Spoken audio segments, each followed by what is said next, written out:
Hello friends, welcome to my channel Champa village recipe. আমি আশা করছি আমার পুরো ইউটিউব ফ্যামিলি আপনারা সবাই ভালো আছেন। আমরাও খুব ভালো আছি। আজকে একটি অন্যরকমের রেসিপি শেয়ার করব, কেউ স্কিপ করবেন না, সঙ্গে থাকুন। আমার সব বন্ধুদেরকেই অসংখ্য অসংখ্য ধন্যবাদ, যারা সবসময় আমার পাশে রয়েছেন, আমাকে এত সাপোর্ট করছেন, আমাকে এত ভালোবাসা দিয়েছেন। রেসিপিটি ভালো লাগলে একটি লাইক ও কমেন্ট অবশ্যই করবেন, সাথে থাকবেন। এবার রেসিপিটি শুরু করি। এখানে নিয়ে নিয়েছি একটুখানি দুধ। এখানে দুধ নিয়ে নিয়েছি 1 লিটার মতো। দুধেরই একটি রেসিপি শেয়ার করব, অবশ্যই একটি পিঠের রেসিপি। পুরো রেসিপিটি অবশ্যই দেখুন, সঙ্গে থাকুন। আর এখানে নিয়ে এসেছি একটি নারকেল। এই নারকেল কুড়ে নেব, নারকেল কোড়া আমার লাগবে। এখানে দুধ বসিয়ে দিয়েছি, এটিকে বেশ ঘন করে আমি ক্ষীর করব, তবে ক্ষীরটি একটু অন্যরকমভাবে করব। প্রথমে আমি দুধগুলোকে ফুটিয়ে বেশ ঘন করে নেব। দুধ বেশ এইভাবে ফুটতে শুরু করেছে, কিছুটা ঘন হয়ে এসেছে, আরও একটু ঘন করে নেব। অনেকটাই ক্ষীর ভাব চলে এসেছে, আরও একটু এভাবে ফুটিয়ে ঘন করে নেব। এখানে নারকেলগুলোকে এইভাবে কুড়িয়ে নিয়েছি, বেশ ফুটছে, এই রকম ঘন হয়ে এসেছে ক্ষীর। আমি এখানে যে নারকেল কোড়া নিয়েছি, সেই নারকেল কোড়াগুলো এখানে আমি দিয়ে দেব।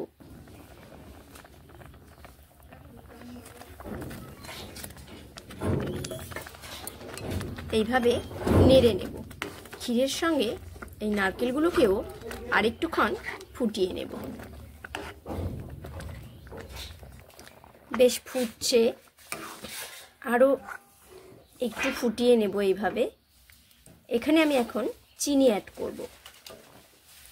স্বাদ মতো চিনি ব্যবহার করতে হবে।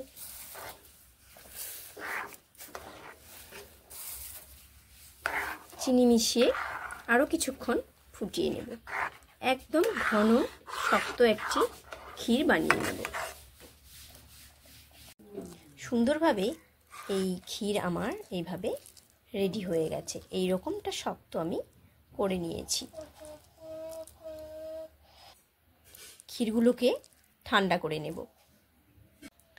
এখানে নিয়ে নিয়েছি 3টে বড় সাইজের আলু। এই আলু দিয়েই যে রেসিপিটি শেয়ার করব, প্রথমে আমি ক্ষীর বানিয়ে নিলাম। ক্ষীরটি যতক্ষণে ঠান্ডা হচ্ছে ততক্ষণেই আলুগুলোকে আমি সেদ্ধ করে নেব। একটি পাত্রে জল, তার সঙ্গে চিনি দিয়ে ফুটিয়ে একটু রস বানিয়ে নিচ্ছি। আলুগুলো সেদ্ধ হয়ে গেছে। আলুগুলোকে খুব ভালোভাবে আমি মেখে নেব, যাতে কোনো গুটি ভাব না থাকে। এইভাবে আলুগুলোকে আমি হাতের সাহায্যেই বেশ ভালোভাবে মেখে নেব। এরকম গুটি ভাব একটু আসবে, তবে সেগুলোকে চেষ্টা করব খুব ভালোভাবে মেখে নিতে। আলুগুলো আমার খুব সুন্দরভাবে মাখা হয়েছে। এইভাবে কোনো গুটি কিন্তু আর নেই। এখানে আমি দিয়ে নিচ্ছি একটুখানি চালের গুঁড়ো। এখানে দিয়ে নেব একটুখানি গুড়। গুড়ের পরিবর্তে কেউ চাইলে চিনি ব্যবহার করতে পারে। এবার আমি সবগুলোকে একসঙ্গে এইভাবে ভালোভাবে মিশিয়ে এইভাবে একসঙ্গে মেখে নেব। খুব ভালোভাবে সব কিছু একসঙ্গে মেখে নিচ্ছি। মাখাটা মেখে আমার ঠিক এরকম হয়েছে। আমার আর একটুখানি চালের গুঁড়ো লাগবে। আমি আর একটুখানি চালের গুঁড়ো এখানে অ্যাড করছি। চালের গুঁড়ো অ্যাড করে আবারও খুব ভালোভাবে একসঙ্গে এইভাবে মেখে নিতে হবে। মেখে আমি 2 থেকে 4 মিনিট রেখে দেব, যাতে আমার গুড়গুলো গলে যায়, বেশ ভালোভাবে এর সঙ্গে মিশে যায়। মেখে এরকম একটি ডো বানিয়ে নিলাম। এবার এখান থেকে একটুখানি করে এইভাবে হাতে নেব, নিয়ে এটিকে এইভাবে গোল করার চেষ্টা করব। একটুখানি এখানে নিয়ে নিয়েছি চালের গুঁড়ো, এইভাবে গোল করে নিচ্ছি। এই গোল অবস্থায় একে চালের গুঁড়ো এভাবে ভরিয়ে নিচ্ছি।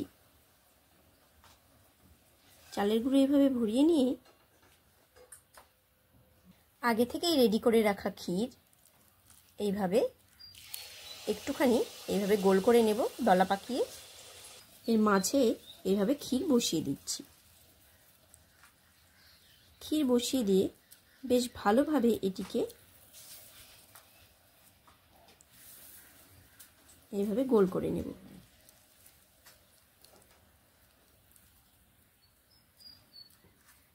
এইভাবে আমি বাকি সবগুলোকেই রেডি করে নেব। এর উপর দিয়ে একটুখানি চালের গুঁড়ো ভরিয়ে নেব, যাতে আমার ভাজতে খুব সুবিধে হয়, একটির সঙ্গে একটি গায়ে লেগে না যায়। এইভাবে আমি কয়েকটি বল বানিয়ে নেব। এই রকম করে নিচ্ছি। তারপরে এখানে দিয়ে নিচ্ছি একটুখানি ক্ষীর। ক্ষীর এইভাবে দেবার পরে এটিকে আবারও এইভাবে মাঝখানে করে দিয়ে এইভাবে গোল করে নিচ্ছি হাতের সাহায্যে।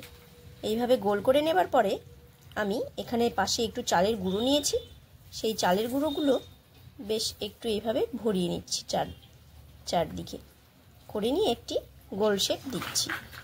এইভাবে আমি আরও বেশ কয়েকটি এইভাবে বানিয়ে নিয়েছি, সবগুলোকেই এইভাবে বানিয়ে নেব। কড়াইতে একটুখানি তেল দিয়ে নিয়েছি, অবশ্যই সাদা তেল। এবার আমি যে বলগুলো বানিয়েছিলাম সেই বলগুলোকে একটি একটি করে খুব আস্তে আস্তে ছেড়ে দেব।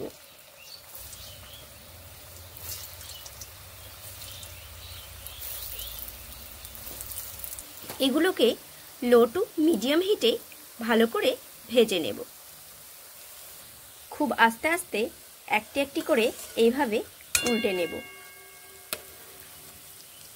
এগুলো এতটাই নরম, মুখে দিতেই মিলিয়ে যাবে, এত সুন্দর।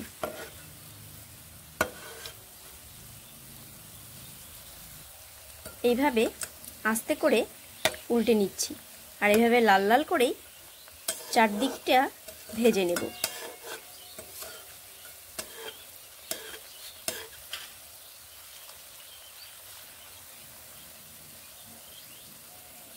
সবগুলোকে আমি এখানে উল্টে দিয়েছি। একদম লো ফ্লেমেই আমি এটাকে করছি। লো ফ্লেমে প্রথমে করে নেব, তারপরে হালকা মিডিয়াম ফ্লেমে এগুলোকে এভাবে লালচে করেই ভেজে নিতে হবে। অসাধারণ স্বাদের আলু ও ক্ষীরের এই রসবড়া কিন্তু খেতে ভীষণ ভালো লাগে। এইভাবে যদি কেউ আলুর রসবড়া না খেয়ে থাকেন, একবার হলেও বানিয়ে খাবে, ভীষণই ভালো লাগে। বেশ চারদিকেই উল্টে পাল্টে ভালো করে ভেজে নিতে হবে।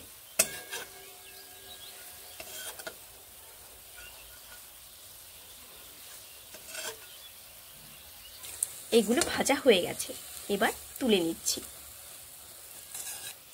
রসে আমি আস্তে করে বড়াগুলোকে ছেড়ে দিচ্ছি।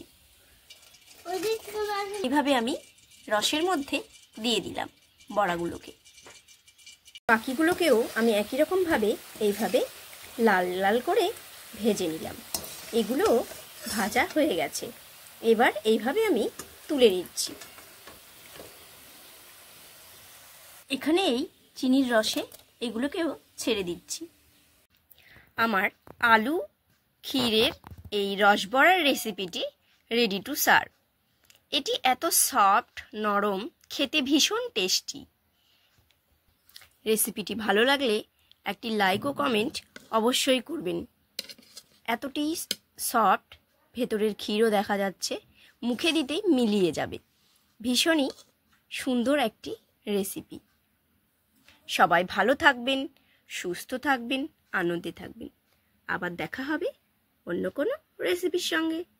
ততক্ষণের জন্য বাই।